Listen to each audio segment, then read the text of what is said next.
Халелуя. Эзний гайхамшигтай ерөөл таны дээр байна гэж хажуудах хүнтэй хэлэхгүй юу? Бид хамтдаа байгаа нь юутай онцгой хувь тавилан бай, тийм үү? Та хамт байгаа хүнийхээ төлөө талархаж байна уу? Хажууд байгаа хүн чинь таны нүдээр ямар харагдаж байна? Хамтдаа дүүлэн нисмээр санагдаж байна уу? Тэгээ Бурхны оршихуйн донд тий. Бид мөнхийн хувь тавилантай болсод тэгээ Бурхан бидний амьдралд, бидний хувь тавиланд тэр мөнхийн зүйлийг бэлтгэсэн байна. Та итгэж байна уу?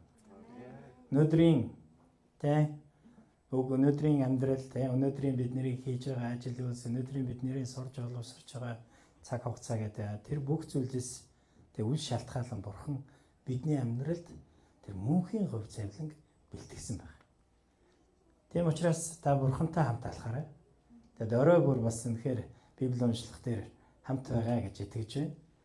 Тэгээд Бурханы үг бидний амьдралд үнэхээр ярьсаар байгаа тийм үү? Одоо ямар ном дээр явж байгаа вэ? За мэдж байгаа юм байна уу? Бүгд мэдж байгаа тийм үү? Левит номон дээр явж. Тэгээд энэ дээр болохоор хууль зааврууд өгч байгаа тийм үү? Тэгээд гим нүгэл гэж хэвэн. Тэгээд бузар булаа зүйлс үнэхээр тэр юунууд ингээд харах юм бол маш олон зүйл давтагдж гарч байгаа тийм үү? Тэр зүйл болгоны ард үнэхээр Бурхан ажиллана гэдгээ ярьж байгаа. Тэр зүйл болгоны ард үнэхээр Бурхан хичнээн бузар булаа байсан ч үнэхээр тэр гим нүглийг би уучлж бас инэрдэг юм а гэдгээ ч гэсэн ярьсаар байна. Тэгээд бид Ром номыг эхнээс нь уншаал явж байхад бас тийм зүйл гарч байгаа тийм үү? Гим нүгэл тэг бузар зүйлсийн талаар харин эргээд харах юм бол өнгөрсөн 7 хоног бид итгэлийн талаар бас сурцсан тийм үү? За өнөөдөр 4-р бүлэг дээрээс харах юм бол Бурхан энэ итгэлийг өн ертнээс байлгасан юм а гэдэг талаар бид хамтдаа суралцах бол. Та Бурханы үгээс суралцж байгаадаа баяртай байдгүй. Бурханы үг магадгүй таны амьдралд ойлгомжгүй мэт санагдж байгаа боловч яг ойлгож ухаарлыг авахыг хүсэн залбирах үед Бурханы үг өөрөө ажилдаг. Сая отгон цэцэг маань залбирсан тийм үү? Бурханы үг хоёр талтай эртээ юу гэсэн? Илт мэт гэж. За сэлэм гэж хэлж болно тийм үү? Тэгээд тэр хүний яадаг гэсэн? Нугас чүмгийг нэвтлэн ороод хүний сүнс санаа бодол сэтгэлд нь тэр өөрчлөлтүүдийг авчирдаг гэж хэлж байна. Тийм үү? Бурхны үг таны амьдралд магадгүй энэ газар ирээд заримдаа ойлгохгүй ойлгомжгүй юм шиг санагдчих болно. Гэхдээ та ойлгохын төлөө Бурхнаас залбираар. Бурхны үг дахин давтагдаж яригдж байгаа бол та энэ үг надад бас ухаарлыг өгөх гээд байгаа юм байна гэдэг тэр зүйлийг ойлгож хүлээж аваарай гэж хүсмээр. Тэгээд бүгдээ хамтдаа өнөөдөр Авраамийн итгэлийн талаар суралцгаая. Тэгээд Ром номны 4-р бүлгийн 1-ээс бүгдээ хамтдаа би эндээс дуудчих. Та нар гоё тулгаад яваарай заа юу. Махбод дээр үг маань хэлсэн Авраам юуг олсон гэж бид хэлэх вэ? Хэрв Авраам үлсээрээ зөвтгөгдсөн бол тэр сайрхах юмтай гэхдээ Бурхны өмнө бишээ. Бичвэр юу гэдвэл Авраам Бурханд итгэсэн үүгээр түүнийг зөв тооцсон гэдэг. Ажилдаг хүний хувьд цалин хөлс нь өвлөг бус. Харин төлбөр гэж тооцогдгоо. Харин сүсэг бишрэлгүй хүнийг ч зөвтгдөг тэрээр үйлдэгдгүй боловч өөрт нь итгэдэг нэгний итгэлийг зөвд тооцдгоо. Түүнчлэн бас үйлсгүйгээр Бурханд зөв гэж тооцогдсон хүнийг эвээгцнийг Давид ёс бус явдал нь уучлагдаж нүглүүд нь далдагдсан нэгэн юутай ерөөлтэй. Нүглийг нь эзэн үл тооцох тэр хүн ерөөлтэй гэжээ. Тэгвэл энэ ерөөлөнд хоцлуулсан хүмүүст хамаатай юу? Эсвэл хоцлуулаагүй хүмүүст хамаатай юм уу? Учир нь бид итгэлээр Авраамыг зөв тооцсон гэж ярьдаг. Тийм бол энэ яаж тооцуулсан юм бэ? Хоцлуулсан байхдаа юу? Эсвэл хоцлуулаагүй байхдаа юу? Хоцлуулсан байхдаа бус хоцлуулаагүй байхдаа юм а. Авраам хоцлуулаагүй байх үедээ итгэлийнхээ зүвийг тамгаар хоцлолын тэмдгийг хүлээн авчээ. Тэр хоцлуулаагүй итгэдэг бүх хүний эцэг болж тэдний зөв тооцоолохын тулд ингэжээ. Мөн бидний эцэг Авраамд хоцлууллоос өмнө байсан итгэлийн мөрөөр мөшгөгч хоцлуулсан хүмүүсийн хувьд хоцлолын эцэг болвоо. Бурхны амлалт. Авраам болон үр удам нь ертөнцийг өвлөгч болох амлалтыг хуулиар бус харин итгэлийн зөвдөр хүртжээ. Хэрв хуулиар байгсдад өв залгамжлагчд юм бол итгэл нь талаар амлалт нь хүчингүй болсон билээ. Учир нь хууль өөр хилэнг авчирдаг. Харин хаана хууль үгүй байна, тэнд бас зөрчил гэж үгүй. Тиймээс нэгүслийн дагуу байхын тулд тэр амлалт нь итгэлээр ирдэг. Ингэснээр тэргүй амлалт нь бүх хүнд, бүх үрд зөвхөн хуулийн үр удамд төдийгүй мөн Авраамийн итгэлийн үрдэж баталгаатай байх юм аа. Авраам нь үхсдийг амьлуулагч байхгүйг байгаагаар нь дуудагч өөрийн нэтгсэн Бурхны өмнө бүгдийн эцэг юм аа. Энэ нь би чамайг олон үндэстний эцэг болгосон гэж бичигдсэн ч ажээ.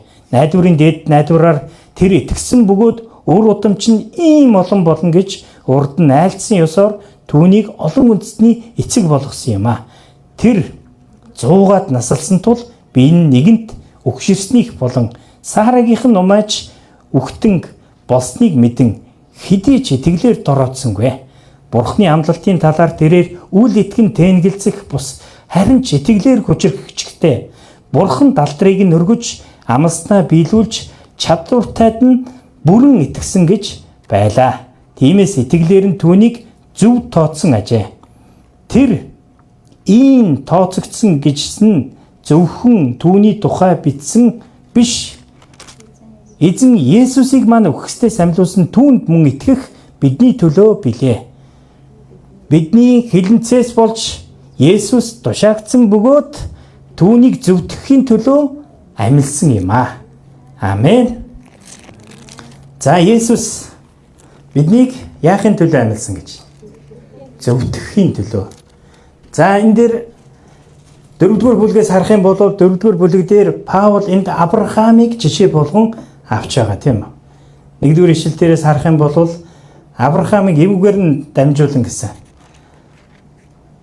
Тиймд махбодороо өвөг маань болсон Авраам юу болсон гэж бид хэлэх вэ? Хэрв Авраам үйлсээрээ зөвдөгдсөн бол тэр сайрах юмтай. Гэхдээ Бурхны өмнө биш гэж бичсэн байна.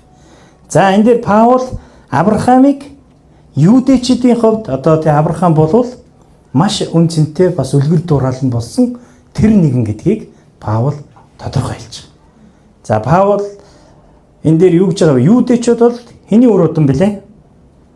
Авраамийн үр удам тийм үү? Авраамыг Бурхан дуудсан. Тэгээд түүнийг яв гэж хэлээ зогсохгүй те. Тэр тухайн үедээ хууль өгөгдөхөөс өмнө Авраам байсан гэдгийг бид мэднэ тийм үү? Авраам Бурханаар дуудагдаж үр удам нь одоо тэг газар дэлхийг дүүргэх тэр тушаал дотор явж Авраамийн үр удмаас Израиль үндэстэн бий болж байгаа гэдгийг Библийн Эхлэл номон дээр бид нар хардаг тийм үү? За Эхлэл номон дээр гарсан энэ Авраамийн үр удам тэгвэл энэ цаг үед Паулын цаг үед байсан тийм үү? Тэр үед одоо байсан хүмүүсийн амьдралаар дамжуулан үнэхээр тэнд яригдах ёстой зүйл юу байсан бэ гэвэл Бурхан Авраамыг дуудаа зогсохгүй Авраам үйлсээрээ зөвдөгдсөн бол сайрах хүнс нь байх байсан гэж хэлж байгаа. Тэгээ Авраам өөрийнхөө үйлсээр зөвдөгдсөн байсан бол яа гэж тэр сайрах байсан. Гэхдээ тэр тэгээгүй гэдгийг энэ дээр Паул онцлон хэлж байгаа. Гэвч Бурханы өмнө сайрах юм түүнд байгаагүй. Тэгээд Авраам эзэнд итгэсэн эзэн түүгээр дамжуулан түүнийг зөв тооцсон гэж хэлж байгаа. Эзэн түүний итгэлээр нь дамжуулаад Эхлэл номны 15:6 дээр Авраам Бурханд итгэсэн үүгээр нь түүнийг зөв тооцсон гэж хэлж байгаа. Авраам юугээр нь гэж? Итгэлээр нь зөв тооцсон юм. Бурханыг хүлээж авч Бурханд итгэсэн учраас Бурханы өмнө дуулууртай үйлдэж алхсан учраас Бурхан түүнийг итгэлийн хувьд зөвд нэгэн болгож тооцсон гэж хэлж байгаа. Тэгээд зогсохгүй 1-8 дугаар ишлэлийг харах юм бол ажил хийсэн хүнд цалин бол юу байна гэсэн. Тийм төлөөс нь байх бол шагнал нь байх болно гэж. Харин итгэгч хүнд өгөгдөж буй зөвтгөл бол бидэнд өгж байгаа нэгүсэл юм а гэдгийг Паул маш тодорхойлж байгаа. Итгэгч хүнд өгж байгаа зүйл нь юу гэж юм? Зөвтгөл юм а. Нэгүсэл юм а. Бурхан түүнд үнэхээр Авраамд өгсөн тэр зүйлийг ч гэсэн бидэнд өгсөн гэдгийг энэ дээр 1-8 дугаар хэсгээр хэлж байгаа гэсэн. Бурхан ёс бус хүнийг ч итгэлээр нь зөв тооцдог гэж хэлж байгаа. Дуулал номны 32 дугаар бүлгээр ёс бус явдал нь уучлагдаж нүглүүд нь далдагдсан нэгэн юутай ерөөлтэй. Нүглийг нь эзэн үл тооцдог бөгөөд сүнсэндээ залмихгүй хүн юутай ерөөлтэй вэ гэж хэлсэн байна. Нүглүүд нь уучлагдсан гэж байна шүү. Гим нүгэл уучлагдана гэдэг юмар их ерөөл вэ. Би нүгэлтэй нэгэн мөн үү? Та өөрийгөө нүгэлтэй гэж бодож байна уу? Үнэхээр таны амьдралд нүгэл байсан болов? Одоо ч байгаа болов? Гэхдээ Бурхан энийг уучлсан гэж хэлж байгаа. Нүглүүд нь уучлагдсан хүн юутай ерөөлтэй. Бид ямар учраас нүгэл нь уучлагдах ёстой хүмүүс юм бол? Энэ ерөөл бидэнд яагаад ирсэн юм бол? Та юу гэж бодож байна? Бурхан биднийг яагаад зөвтгсөн юм бол? Маш амархан тийм үү? Бидний итгэлээс болоод итгэлийн минь улмаас Бурхан биднийг зөвтгсөн гэж. Бурхан Авраамыг зөвтгсөн Бурхан өнөөдөр ч биднийг итгэлийн минь улмаас зөвтгөх болно гэж хэлж байгаа. Та нүгэлтэй нэгэн. Гэхдээ та Бурханд ирээд түүний өмнө итгэж түүнд найдсан болоод Бурхан түүнийг чинь уучлах болно гэж байгаа. Зөвтгөл гэдэг нүгэлгүй боллоо гэсэн үг биш. Харин Бурхан биднийг зөвтгснөөрөө биднийг нүглээс минь ангижруулсан гэсэн үг. Бурхан бидний нүглийг тооцоо болсон гэсэн үг. Бурхан би итгэсэн учраас гэхдээ нүглийг үйлдэл байж Бурхан намайг зөвтгсөн юм чинь, Бурхан намайг хайрлсан юм чинь, Бурхан намайг уучлсан юм чинь, Бурхан намайг өөрийнхөө өмнө авчирсан юм чинь би нүгэл үйлдэл байж болохгүй гэсэн үг. Тийм үү? Тийм учраас гим нүглийн эсрэг байгаар Христэд итгэх итгэл дотроо бат зогсоорой гэсэн үг. Паул үүнийг хэлж байгаа гэсэн үг. Авраам ч үүнийг хийсэн гэсэн үг. Авраам үнэхээр эзний өмнө итгэлээ дуулууртайгаар би мах одынхон ховч тэ зөвхт байдлынхаа ховч гэсэн үнэхээр Бурхан дуулууртай байсан учраас түүнийг Бурхан зөв тооцсон гэж хэлж байгаа. Тийм учраас Авраам үйлсээрээ бус итгэлээрээ зөвтгөгдсөн шүү. Үйлсээр ямар нэгэн үйлс гаргасан бол тэр зөвтгөгдөхгүй байсан тийм үү? Харин Бурхан түүнийг юунаас нь болоод гэж байна? Итгэлийнх нь улмаас болоод зөвтгсөн юм. Тийм учраас Давид ч гэсэн үнэхээр Бурханы өмнө түүнд итгэсэн. Давид ч гэсэн Бурханд буруу зүйл хийсэн үү? Гим нүгэл дууссан уу? Уунсан. Гэхдээ Бурхан түүнийг итгэлийнх нь улмаас болоод зөвтгсөн гэж. Тийм учраас би танд хэлмээр та хүнд итгэж байгаагаа мэдэж амьдраарай гэсэн. Христэд итгэх итгэлээр нь дамжуулаад, Есүст итгэх итгэлээр нь дамжуулаад түүнд зөвтгөл ирсэн гэдгийг энэ дээр хэлж байгаа. Тийм учраас үйлсгүй итгэл сүсэхгүй хүнийг Бурхан зөвтгөхгүй. Түүнд итгэл итгэсэн шиг итгэж байгаа тэр нэгнийг Бурхан зөвхөн тооцдог гэсэн. Магадгүй бидний гим нүглийг хэмжүүл хэмжээс нь ямар гарах бол. Өнөөдөр бидний амьдралдаа хайж байгаа буруу алдаа зөрчилтэй болгоныг хэмжүүл ямар хэмжээс гарах бол. Харин энийг Бурхан шийдсэн гэсэн. Тийм учраас Паул үнэхээр тэр хослуулсан хүмүүст үү эсвэл хослуулаагүй хүмүүст үү гэдэг тэр тодорхойлолтоос илүүгээр Бурхан үнэхээр тэр тааламжтайгаар итгэж түн зориулсан Авраамыг авчираад жишээ болгон тавьж байгаа гэсэн. Тийм учраас 4:9-12 дугаар ишлэлийг харах юм бол бүгдээр хамтдаа 4:9-12 дугаар ишлэлийг дуудацгаая. За та бүхэн дуудчихгүй юу?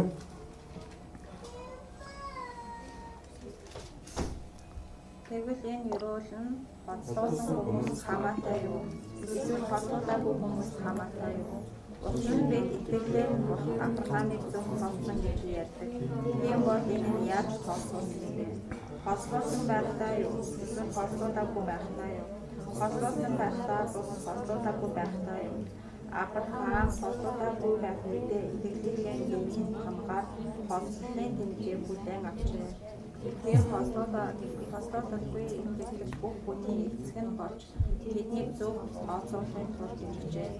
Мөн бидний эзэн Авраам хоцлолоос нь өмнө байсан итгэлийн өрөөр өшгөх хоцлоосон хүмүүст хоцлолын эзэл болов. Амен. За зөвтгөл гэдэг бол зан үлээс үл хамааралтай гэдэг асуултыг Паул энэ дээр гаргаж ирж байгаа. Ямар нэгэн зан үлээр болоод зөвтгөл ирдгүү маа гэдэг зүйлийг ярьж байгаа. Паул дахин энэ асуултыг тавьж байгаа нь юу гэсэн үг вэ? Энэ ерөөл нь хинт хамаатай вэ гэж байгаа. Хослуулсан хүмүүст үү эсвэл хослуулаагүй хүмүүст үү? Хариулт нь маш тодорхой. Хослуулахаас өмнө Авраам ямар байсан? Бурханд итгэж зөвд тооцогцсон гэж байна. Хослсон шалтгаан нь биш. Харин тэр хоцлол болол зүгээр итгэлийнх нь баталгаа болж өгөгдсөн тэмдэг гэдэг зүйлийг ярьж байгаа гэсэн. Тэгэхээр хоцлол гэдэг энэ тэмдэг энэ зан үлээс дамжуулаад хүний итгэл шалтгааллахгүй гэдэг зүйлийг Паул энэ дээр маш тодорхой хэлж байгаа. Тийм учраас Авраам болвол хослуулаагүй итгэдэг одоо бүх хүнээсийн итгэлийн өвөг эцгээ гэж ярьж байгаа. Тэгээд цаашаа юу гэж ярьсан бэ гэвэл мөн хоцлуулсан боловч итгэлийн мөрөөр явдаг бүх хүмүүсийн өвөг эцгээ гэдэг зүйлийг Паул энд маш тодорхой хэлж байгаа. Аврал нь гаднах зан үйлээр биш. Тэгээ харагдаж байгаа зүйлээр биш. Харин аврал нь юугаар өгдөг вэ гэвэл хүний доторх итгэлийн тэр илэрхийллээр, тэр зориулалтаар, итгэлийн тэр хандлагаар ирнэ гэдэг зүйлийг Паул маш тодорхой хэлж өгч байна. Тийм учраас та бүхэн хослуулсан байна уу, хослуулаагүй байна уу хамаа байхгүй гэдэг зүйлийг энэ дээр Авраам Ром хотын иргэдэд хэлж байгаа. Бидэнд бас энэ цаг үед хэлж байна гэсэн үг. Тийм учраас ямар нэгэн зан үйл, ямар нэгэн шашинлаг байдал, ямар нэгэн харагдж байгаа тэр байдлаас үл хамааран таны итгэл ямар байгаа вэ гэдгээс шалтгаалж Бурхан таныг зөвтгөнө гэсэн үг. Тийм учраас та Бурханд итгэсэн итгэлээсээ болоод зөвтгөгдөж, Бурханд итгэсэн итгэлээсээ болоод уучлагдсан нэгэн шүү. Тийм учраас та өөрийнхөө итгэлийг бас хараарай. Итгэлээ бас үнэхээр нэг шалгаарай. Би үнэхээр Бурханы өмнө түүнд бүрэн дүүрэн итгэж байна уу? Түүний хүүд итгэж байна уу? Түүний хүүгийн нэрэнд итгэж байна уу гэдэг тэр зүйлсээ шалгаарай гэсэн үг. За ойлгож байна уу? Ойлгож байгаа гэж итгэж байна. Тийм учраас энэ ямар нэгэн зан уул, ямар нэгэн одоо хийж байгаа гаднах харагдж байгаа одоо тэр хоцлолын тэмдгээс үл шалтгаалаад түүний доторх хандлага нь чухал байсан гэдгийг та ойлгоорой гэсэн. Өнөөдөр таны зүрх сэтгэл Бурхны өмнө ямар байгаа вэ гэдгийг та мэдж байгаа гэсэн үг тийм үү? Та мэдж байгаа юу? Тийм учраас Паул энийг маш тодорхой хэлсэн гэсэн. За, амлалт нь хуулиар бус итгэлээр ирсэн гэдэг зүйлийг Авраамийн талаар ярихдаа Паул 13-аас 17 дугаар ишлэлээр хэлсэн байх. ертөнцийг өвлөх болно хэмээн Авраам ба түүний уруудманд өгсөн амлалт нь хуулиас бус харин итгэлийн зөвхт байдлаар иржээ. Хэрв хуулиар байгстал өв залгамжлагч болох юм бол итгэл нь хоосон амлалт нь хүчингүй болох байсан. Гэвч хууль нь уур хилэнг авчирдаг. Харин хаана хууль үгүй байна тэнд бас зөрчил гэж үгүй гэжэлсэн баг. За амлалт нь юугээр хэлсэн? Хуулиар бус итгэлээр ирнэ гэж. За хууль хүний юу гаргаж ирдэг гэж би өмнө ярьлаа. Өмнөх 7 хоногт ярьсан зүйлийг харж санаж байна уу? Хууль юу гаргадаг гэсэн? Хүний байгаа байдлыг одоо хэн бэ, ямар байна гэдэг одоо тэр нөгөө толтой зөвлөж ярьж ирсэн санаж байна уу? Тэгээ Авраамд өгсөн амлалт нь юу гэсэн? ертөнцийг өвлөх болно гэж хэлж байгаа. Энэ амлалт хуулиар бус итгэлийн зөвлөлөөр ирсэн гэдгийг хар мэдэрэй гэж хэлж байгаа. Хууль нь уур хилэнг авчирдаг. Хууль нь байгаа газар зөрчил илэрсэн гэдгийг мэдүүлдэг тэр зүйл гэж ярьж байгаа. Тийм учраас амлалт нь зөвхөн итгэлээр нэгүслийн дагуу ирнэ гэж хэлж байгаа. Нэгүслийн дагуу. Бурхны өгөх нэгүслийн дагуу. Бурхны өгөх зөвхт байдлын дагуу. Бурхны өгөх тэр үн цэнийн дагуу ирнэ гэсэн үг. Зөвхөн юудэчүүд биш харин бүх ичигтэй итгэгчид энэ хамааралтай гэдэг зүйл хэлж байна. Танд надад хамаатай гэсэн үг байна. Тийм үү? Энэ зүйл Бурхныг одоо тийм Бурхан Авраамд юуг өв болгон өгнө гэсэн? Энэ дэлхийг, энэ ертөнцийг өв болгон өгнө гэж хэлсэн байна, тийм үү? Өнөөдөр бид тэгвэл Бурхны энэ амлалтын хууль дотор байгаа хүмүүс мөн үү? Энэ амлалт дотор алхаж байгаа хүмүүс мөн үү? Итгэлээрээ бид Авраамыг юу гэсэн? Өөр удам гэж хэлж байгаа, тийм үү? Тэгээ Авраам эцэг бидэнд ямар хамаатай ингэ? Нөгөө нэм магтаад байдаг ч тийм. Авраам эцэг олон хүүхэдтэй, олон хүүхдүүд Авраам эцэгтэй, түүний нэг нь би, харин та мөн үү? Тэгвэл ихэс нэг магт. За ийм дуу мэдхгүй та? Баруун гар. Эсвэл тэр Авраам ч одоо яасан олон хүүхэдтэй юм бэ? Яг үндэ Библиэлд бол Авраам хэдэн хүүхэдтэй вэ?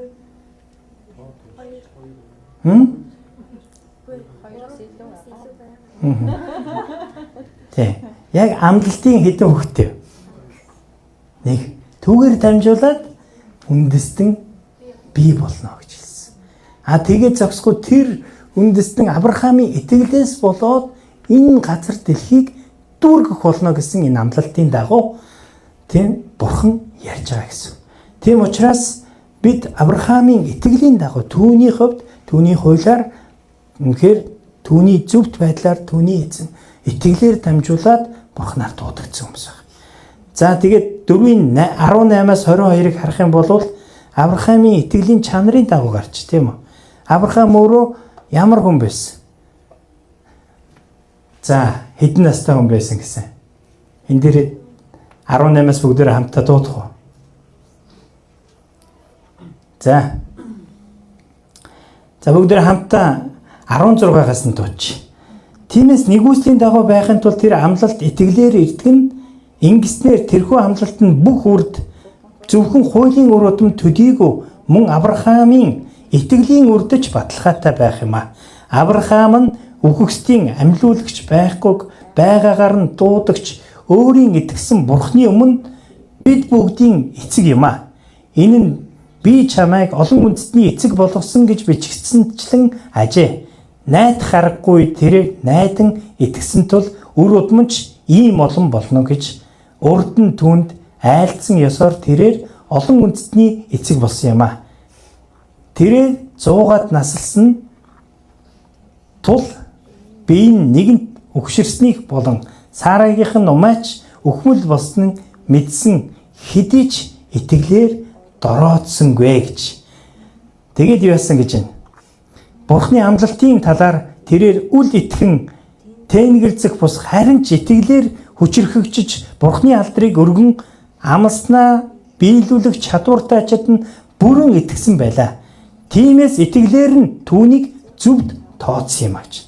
Авраам өндөр настай болсон ч гэсэн Бурханд итгэх итгэл нь яасан гэж байсаар байсан. Бурхан амлалтаа биелүүлэх чадвартай гэдэгт нь тэр итгэсэн гэсэн байна. Бурхан өндөр настай болсон хойно нь юу гэлээ? Би чамайг хүүтэй болгоно гэж хэлсэн. 100 настай Авраам хэрхэн хүүтэй болох вэ? 90 настай Сара хэрхэн ээж болох вэ? Гэдэг энэ эргэлзээ тэнгэрлзээ түүнд байсан уу? Байсан. Гэхдээ Бурхан үүнийг хийх чадвартай гэдэгт тэр итгэсэн учраас түүний итгэл нь тийм үү? Тухайн үеийн нөхцөл байдал тохирохгүй юм шиг боловч нүдээр бол найдваргүй ч гэсэн харин тэр итгэлээрээ дороотойгоо гэж энэ дээр хэлж байгаа баавал. Тийм учраас бид үнэхээр итгэлээр амлалтанд тэнгэрлэхгүй Бурхны алдрыг өргөсөн амлалтаа биелүүлэх чадвартай Бурханд итгэсээр байх юм бол тэр биднийг өөрийн дотор бүрэн дүүрэн өргөх болно гэсэн. Тийм учраас жинхэнэ итгэл гэдэг бол нөхцөл байдлыг үгүйсгэж биш харин Бурхны чадвар үнэхээр биелэгдэх боломжтой гэдэгт итгэх явдал юм.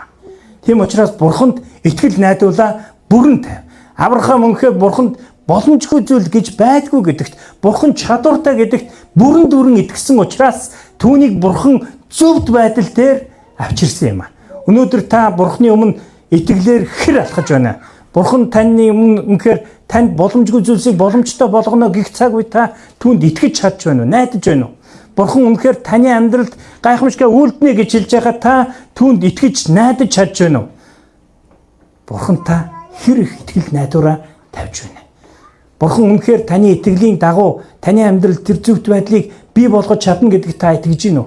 Бурхан таныг гим нүгэлтэйгээс гим нүгэлгүй байдал руу хөтлөн дагуулж таныг зөвхт нэгэн гэж өргөмжлөх тэр итгэл танд байна уу? Энэ итгэл, энэ өргөмжлөл хинээс ирсэн бэ гэдгийг энэ дээр хэлсэн гэсэн. Авраам үнэхээр энд ярьж байгаа жинхэнэ итгэл гэдэг нөхцөл байдлыг үл үгүйсгээд тэгээ Бурханаас аврагдсан энэ итгэл үнэхээр түүнийг дээгүр Бурхан руу харах, Бурханд найдах боломжийг өгсөн юм а. Тийм учраас цаг арай болоогүй байна. Манай цагийн менежер тэндээс цаг болж шүү пастраа гэж гараа өргөөл энэ тий. За тийм учраас Бурхан Авраамыг итгэлийнхэн дагуу зөвхт тооцсон юм а. Тийм учраас би танд хэлмээр танд хэцүү байвал, танд хүнд нөхцөл байдал байвал, танд үнэхээр ямар нэгэн байдал үнэхээр танд тааламжгүй байвал Бурханы өмнө итгэлээрээ ирээрэй гэж. Бурхан түүгээр чинь дамжуулаад өөрийн гайхамшигт үйлсийг хийх болно гэсэн. Бурхан заримдаа биднийг үнэхээр хүнд хэцүү үед өргөн гаргадаг тийм үү? Сул дороогоос минь тэр босгодог. Өнөөдөр бид хамтдаа зүрхний минь гал унтарч гэдэг дуулаа тийм үү? Хүчгүй болон доройтсон тэр үед ч гэсэн Бурхан биднийг өргөдөг Бурхан байх. Тэр Бурхан хизээч өөрт нь итгэж найддаг хүмүүсийг орхидгүй юм аа. Тийм учраас би танд хэлмээр хүн Бурханыг орхидог. Хүн сонголтынхаа улмаас Бурханаас нүүр буруулдаг. Гэхдээ Бурхан хизээч орхидгүй гэдгийг би танд баттаа хэлж байна. Тийм учраас Бурханд итгэл найдвараа тавиарай. За хамгийн сүүлчийнх нь 23-аас 25 дугаар бүлэг дээр энэ Авраамийн тухай биш харин бидний тухай Паул хэлж байгаа. За бүгдээр хамтдаа энэ цоотгдсон ч гэсэн зөвхөн түүний төлөө бичигдсэн бус. Харин эзэн Есүсийг маань үхгсдээс амьлуулсан түүнд эцэгсэн бидний төлөөч билээ. Бидний хилэнцээс минь болж Есүс тушаагдсан бөгөөд бидний зөвтгөхийн төлөө Есүс амьдсан юм а гэж хэлж байгаа. Паул төгсдөд маш чухал зүйлийг хэлж байгаа. Юу хэлж байгаа бол энэ зөвхөн түүний тухай бичигдээгүй. Харин бидний төлөө бидний тухай ч гэсэн бичигдсэн гэдгийг энэ дээр Паул онцлог хэлж байгаа. Энэ зөвхөн Ром хотод байгаа чуулганы тухай ч хэлээгүй гэсэн үг. Энэ цаг үед бидний амьдарч байгаа энэ чуулганы талаар хэлж байгаа гэсэн үг юм.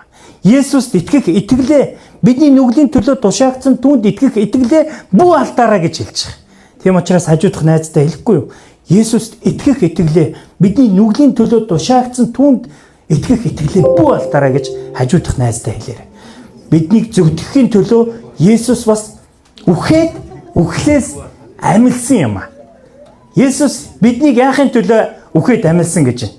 Тэр зөвхөн тушаагдаад зогсохгүй, тэр үхээд дуусаагүй. Харин тэр биднийг зөвтгөхийн төлөө тэр үхлийг ялан дийлж амьдсан гэж хэлж байгаа. Тийм учраас та түүнд итгэх итгэлээ бүү алдаарай. Авраам итгэлээр зөв тооцогдсон шиг бид ч бас Есүст итгэх итгэлээр зөв тооцогдох тэр цаг үе өнөөдөр байна найзуудаа. Өнөөдөр та Бурханд итгэж гин үү? Бурхан үнэхээр тантай хамт байгаа гэдэгт итгэж гин үү? Бурхан таныг итгэлээр дамжуулан таныг зөвтгөж чадна гэдэгт итгэж гин үү? Тийм бол та үнэхээр итгэх итгэл дотроо зөвхт амьдраарай. За бүгд хамтдаа дүгнцгээе. Нэгдүгээрт нь зөвтгөл бол шагнал биш, нэгүсэл юм а гэж бид танд хэллээ. Зөвтгөл юу гэж юм? Нэгүсэл юм а. Бурханы нэгүсэл юм а. Хоёрдугаар би танд хэлмээр итгэл нь зан үйлээс өртөж ирдэг юм а. Зан үйлтэй тэр харагдаж байгаа байдлаар биш. Харин үнэхээр таны итгэж найдаж байгаагаар зөвтгөл нь ирдэг шүү. Тийм учраас Бурханы өмнө та хэрхэн түүнд итгэж байна, найдаж байна гэдгээ харж амьдраарай гэсэн. Гуравдугаарт нь амлалт хуулиар бус. Харин итгэлээр ирдэг батлага хааждаг. Тийм учраас Бурханы амлалтанд итгээрэй гэж би танд хэлмээр. Бурхан танд амласан бол түүнийг биелүүлэх л. Бурхан нэгдсэн Монгол чуулганд үндэстнүүдийг өгнө гэсэн бол тэр өгөх л болно. Бурхан нэгдсэн Монгол чуулганд хамрагдж байгаа танд үндэстнүүдийг таны хил хязгаарыг тэлэх болно гэж хэлсэн бол тэр амлалт биелэгдэх болно гэсэн. Түүнд итгэж байгаа танд үнэхээр тэр зүйл боломжтой гэсэн. Дөрөвдүгüүрт нь жинхэнэ итгэл найдваргүй мэд үе ч гэсэн ирдэг юм а гэж би танд хэлмээр. Жинхэнэ итгэл яадаг гэж юм. Ямар ч найдваргүй мэд, боломжгүй мэд байгаа тэр үе ч гэсэн ирэх болно гэсэн үг. Тийм учраас Бурханд итгээр. Бурханд итгээр. Бид нар заримдаа боломжтгүй зүйлсийг боломжтой болгоно гэж итгэлээрээ тунхагладаг. Яг авахынхаа өмнө эргэлзчихдэг тийм үү? Тийм үе байдгүй. Тийм учраас би танд хэлмээр. Авраамийн түүх тэгээ бидний итгэлийн тоол шүү найзтай. Тийм учраас Христ бидний төлөө өгөгдөөд, Христ бидний төлөөсийг төлөөд амьдсан гэдэг нь бидний итгэх ёстой зүйл шүү. Тийм учраас Бурханд итгэх итгэлээ битгий алдаарай. Би танаас асуумаар. Би өөрийгөө Бурханд юугаар зөвтгөж ирсэн бэ? Бурханы өмнө би өнөөдөр өөрийгөө зөвтгөж байгаа зүйлс байна уу? Бурхан та намайг буруу гэж хэлээд байна штэ гэж би эргэлзээтэйгээр түүний өмнө ирж байна уу? Бурхан таныг зөвтгсөн гэдэгт та итгэж байна уу? Бурханаас асуугаарай. Би үйлсээрээ итгэж явсан уу? Тэгээ үйлс гаргачаал байстай нэрэ. Чуулганд үйлчилж исэн юм чи Бурхан намайг зөвтгөхгүйгээд яадгийн гэдэг. Тэ би магтаалт, би одоо үйлчлэлийн багт, би одоо чуулганы эндэр дээр номлол хийгээд тэр зогссон юм чи Бурхан миний үйлсийг харахтаа намайг зөвтгөхгүйгээд яах юм бэ гэдэг. Тийм итгэлээр амьдарч байна. Үгүй найзтай. Би танд хэлмээр. Бурханд итгэх итгэл найдвараа бүх алт. Бурхан таны амьдралд найдваргүй мэт тэр зүйлсийн дунд ч тантай хамт алхасаар байгаа. Бурхан биднээс хизээж нүр болохгүй. Харин бид нүр болох боломжтой. Тийм учраас өнөөдөр Бурхан биднийг илүү хичээж, илүү явах бус, харин илүү итэг гэж биднийг дуудаж байна. Илүү хичээгээл, илүү ингээл зориулаад, илүү тэрэндээ туйлдаал, ядраал, унах биш. Харин Бурханы өмнө илүү итгэл гарах гэж таныг дуудаж байна. Тийм учраас бүгдээрээ Бурханд илүү ихээр итгэцгээе. Бурхан таныг өрөөх болтугай. Тэгээ бүгдээ хамтдаа залбирцгаая. Өнөөдрийн сурсан зүйлсийн хамтлаа тийм миний итгэл хэр байна вэ? Бурханы өмнө зөвтгөгдөх хэмжээний итгэл мөн үү гэдгийг та бодоод хэсэг хугацаанд залбирцгаая. Эзэн минь би таны өмнө ирж байна. Би хүнийхээ авд султаараа гэвч юмхээр эзэн миний танд итгэх итгэл бидний итгэлийн өвөг болсон Авраам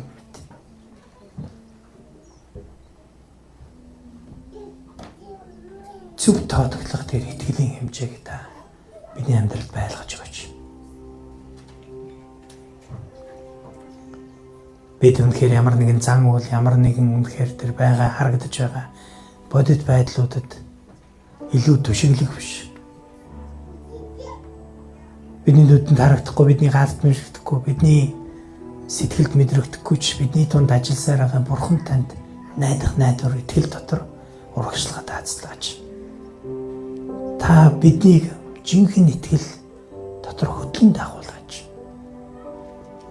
Учир нь та бидний төлөө өгөгдөж, бидний нүглийн төлөө тушаагдаж, загалмайн үхлийг амсаж, биднийг найдваргүй орхиогүй. Харин таны амьлалт нь, Христ таны ялалт нь бидний итгэлийг найдвартай болгохын тулд байсан. Тийм учраас бид танд итгэх итгэлээрээ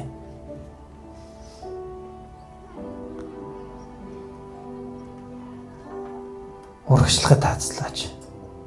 Учир нь таны амьлал бол биднийг зөвтгөхийн төлөө байсан тэр амьлалт үлээ.